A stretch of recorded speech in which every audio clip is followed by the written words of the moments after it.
जय सिया राम। सनातन रहस्य में आप सभी का स्वागत है। तो आज मैं आपको विष्णु पुराण में ध्रुव का वनगमन तथा मरीचि आदि ऋषियों से भेंट इसके बारे में बताऊंगी। लेकिन उससे पहले एक रिक्वेस्ट है कि अगर आप मेरे चैनल पे नए आए हैं या आपने अभी तक हमारे चैनल को सब्सक्राइब नहीं किया है तो जल्दी से सनातन रहस्य को सब्सक्राइब करके उस लाल वाले बटन को दबा दीजिए। और हाँ, वीडियो को अंत तक जरूर देखिएगा, क्योंकि अगर आप ऐसा नहीं करेंगे तो आपको आगे की कहानी समझ में नहीं आएगी। तो चलिए शुरू करते हैं आज के इस वीडियो को। श्री पराशर जी कहने लगे, हे मैत्रेय, मैंने तुमसे स्वायंभू मनु के प्रिय व्रत तथा उत्तानपाद नाम से दो शक्तिशाली धर्मज्ञ पुत्रों के संबंध में संकेत किया था। हे द्विज, उनमें से उत्तानपाद की पत्नी सुरुचि से उत्तम नाम का बेटा हुआ, जो पिता का अत्यंत लाडला था। सुरुचि को उत्तानपाद अत्यंत प्रेम करता था।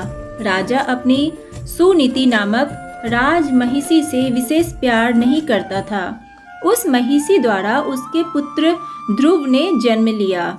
एक दिन ध्रुव ने राज सिंहासन पर बैठे हुए अपने पिता की गोद में अपने भाई उत्तम को देखा और उसकी इच्छा भी उसी की तरह अपने पिता की गोद में बैठने की हुई। पर राजा ने अपनी प्रेमिका सुरुचि के सामने बेटे ध्रुव को अपनी गोद में नहीं उठाया। अपनी सौत सुनीति के पुत्र को राजा की गोद में बैठने के लिए लालायित देखकर सुरुचि इस तरह कहने लगी, रे मुन्ना, मेरे गर्भ से उत्पन्न हुए बिना किसी दूसरी स्त्री का बेटा होकर तू बेकार क्यों गोद में बैठने की इच्छा रखता है? तुझ में विवेक नहीं है, इसी कारण ऐसी अलभ्य और उत्तम वस्तु में बैठने की लालसा कर रहा है। यह तो ठीक है कि तू भी इन्हीं के पुत्र है, लेकिन मैंने तो तुझे अपने पेट में 9 मास नहीं रखा। संपूर्ण चक्रवर्ती राजाओं का आश्रय स्वरूप यह सिंहासन तो मेरे ही बेटे के योग्य है। तू बेकार क्यों अपने मन को क्लेश पहुंचाता है? मेरे बेटे के समान तुझको व्यर्थ ही इतनी ऊंची लालसा क्यों होती है? क्या तुझे नहीं ज्ञात है कि तेरा जन्म सुनीति के द्वारा हुआ है? वी माता के ऐसे वचन सुनने के पश्चात बालक ध्रुव रूठकर पिता के पास से अपनी माँ के महल को चल पड़ा। हे मैत्रेय, जिसके होठ कुछ कुछ कांपते थे, ऐसे अपने बेटे को गुस्से से भरा देखकर सुनीति ने उसे अपनी गोद में उठा लिया और पूछने लगी, हे पुत्र, तू क्यों कुपित है? किसने तेरा अनादर किया है? तेरा अपमान करके कौन तेरे पिता का अपमान कर रहा है? श्री पराशर जी बोले, यह सब पूछने पर ध्रुव ने वे सब बातें माता से कह दी जो पिता के सामने उसकी घमंडी भी माता ने कही थी। ध्रुव को सिसकता निहारकर सुनीति अति दुखित हुई और कहने लगी, हे पुत्र, सुरुचि ने तेरे लिए उचित कहा है। जरूर ही तू भाग्यहीन है। पुण्यवानों से उनके विपक्षी ऐसा नहीं कह सकते, पर वत्स, तुझे संताप करने की आवश्यकता नहीं है, क्योंकि तूने अपने पूर्व जन्म में जो कुछ किया है उसको कौन मिटा सकता है, और जो पुण्य तूने नहीं किया उसे कौन तुझे इस जन्म में दे सकता है। अतः तुझे अपनी वी माता के शब्दों पर शोक और क्रोध प्रकट नहीं करना चाहिए। जिसका पूर्व जन्म का पुण्य होता है उसी को राज सिंहासन, छत्र तथा उत्तम घोड़े और हाथी प्राप्त होते हैं। यह समझकर तू सब्र कर। दूसरे जन्मों में किए गए पुण्य कर्मों के कारण ही सुरुचि में राजा प्रीति रखते हैं, तथा मेरे पुण्यहीन होने के कारण मुझ जैसी नारी को केवल भार्या अर्थात भरण करने योग्य ही कहा जाता है।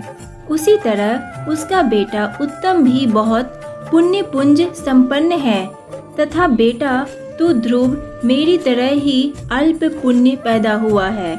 तथापि हे पुत्र, तुझको दुखित नहीं होना चाहिए, क्योंकि जिस आदमी को जितना मिलता है वह अपनी उतनी ही पूंजी में संतुष्ट रहता है और यदि सुरुचि के वचनों द्वारा तुझे अत्यंत क्लेश उत्पन्न हुआ है तो तू सर्व फलों के देने वाले पुण्यों को संग्रह करने का यत्न कर।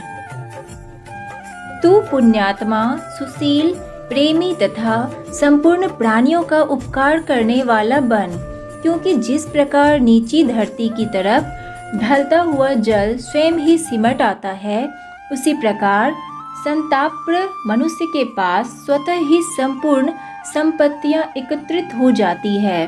ध्रुव कहने लगा, हे माताजी, आपने मेरे मन को शांत करने के लिए मुझे जो उपदेश दिया है, यद्यपि वे वाक्य व्यंग पूर्वक कहे हैं, किंतु मेरे हृदय को नहीं बेधते। अतः मैं तो अब वही यत्न करूंगा जिससे समस्त लोकों में श्रेष्ठ पद पा सकूं।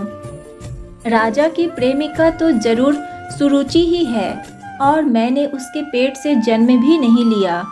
तथापि हे माता, अपने गर्भ में बड़े हुए मेरा प्रभाव भी आप देखना। उत्तम जिसको सुरुचि ने जन्म दिया है मेरा भाई है। पिता द्वारा प्रदत्त राज सिंहासन वही पाए। ईश्वर करे ऐसा ही हो। हे माता, मैं दूसरे के लिए हुए पद को प्राप्त करने का इच्छुक नहीं। मैं तो अपने परिश्रम से ही उस पद की इच्छा करता हूँ जिसको पिता ने भी नहीं पाया। श्री पराशर जी कहने लगे, अपनी माता से ऐसे वचन कहकर ध्रुव महल से निकल पड़ा तथा फिर नगर से बाहर आकर उपवन में जा पहुंचा। वहां ध्रुव ने पहले से आए 7 मुनीश्वरों को कृष्ण मृग चर्म के बिछौने के आसनों पर युक्त आसीन देखा। ध्रुव ने सबको नमस्कार किया और अभिवादन करके बोला, हे महात्मन, मैं सुनीति से पैदा हुआ राजा उत्तानपाद का पुत्र हूँ। आत्मग्लानि के कारण मैं यहाँ आपके पास आया हूँ। महात्मा बोले, अभी तो तू 4-5 साल का ही बच्चा है। अभी तेरे निर्वेद का कोई कारण दृष्टिगोचर नहीं होता। तुझे कोई चिंता भी नहीं है, क्योंकि अभी तेरा पिता जीवित है। तथा हे बच्चे, ऐसा भी नहीं लगता कि तुझसे तेरी कोई इष्ट वस्तु खो गई हो, तथा हमें तेरी देह में भी कोई व्याधि नहीं दिखाई पड़ती। फिर तेरी ग्लानि का क्या कारण है, सो कह। श्री पराशर जी ने कहा, तब ध्रुव से सुरुचि ने जो कहा था वह सब बातें उसने ऋषियों को बतला दी। उसे सुनकर महात्मा परस्पर यह बातें करने लगे, अहो छात्र देज कितना प्रबल है, जिसके फलस्वरूप बच्चे भी अक्षमा है कि अपनी विमाता की वाणी उसके मन में से दूर नहीं हो पाती। हे बच्चे, इस दुख के कारण तूने जो करने का फैसला किया है उसे हमसे कह, और हे अतुलित तेजस्वी बालक, यह भी कह कि हम तेरी क्या सहायता करें, क्योंकि हमें ऐसा लगता है कि तू हमसे कुछ कहना चाहता है। ध्रुव बोले, महात्मन, मैं ना तो धन चाहता हूँ और ना राज्य। मैं तो केवल वही जगह चाहता हूँ जिसको पहले कभी किसी ने नहीं भोगा हो।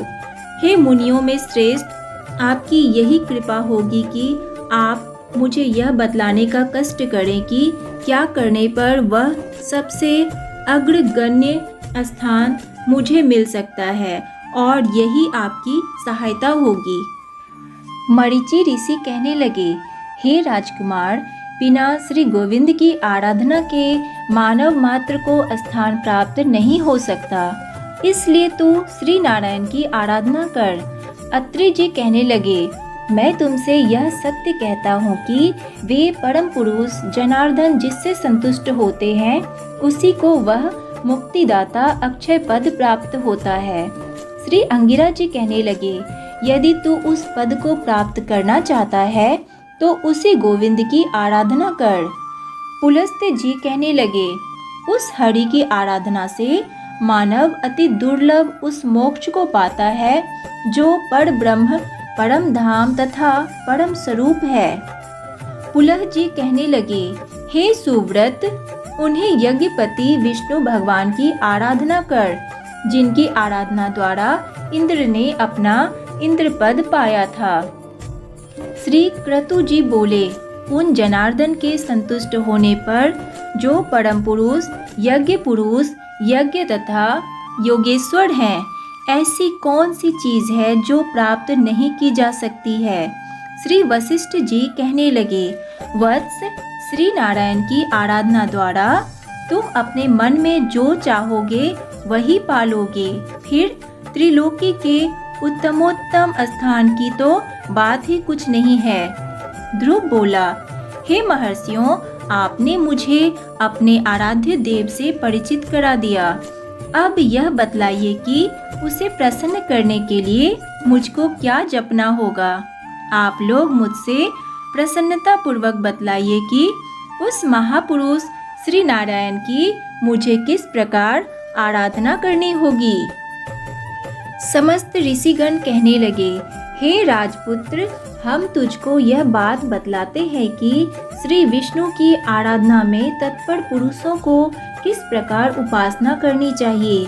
तो ध्यान से चित्त को समस्त बाह्य विषयों से हटा ले और अपने मन को उसी परम पिता में स्थिर कर दे।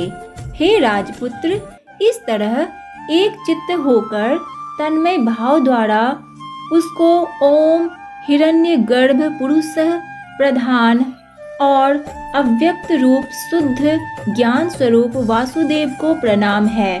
हिरण्यगर्भ पुरुषः प्रधानो व्यक्त रूपिणे, ओम नमो वासुदेवाय शुद्ध ज्ञान स्वरूपिणे। इस मंत्र का आदि काल में तेरे पितामह भगवान स्वयंभुव ने जप किया था। तभी उनसे प्रसन्न हो जनार्दन भगवान ने उनको त्रिलोक में मनोवांछित दुर्लभ सिद्धि प्रदान की थी। उसी तरह तू भी ओम नमो भगवती वासुदेवाय मंत्र का लगातार जप करके श्री गोविंद को संतुष्ट कर। तो आज के लिए बस इतना ही। वीडियो को लाइक कीजिए और ज़्यादा से ज़्यादा शेयर कीजिए। राधे राधे।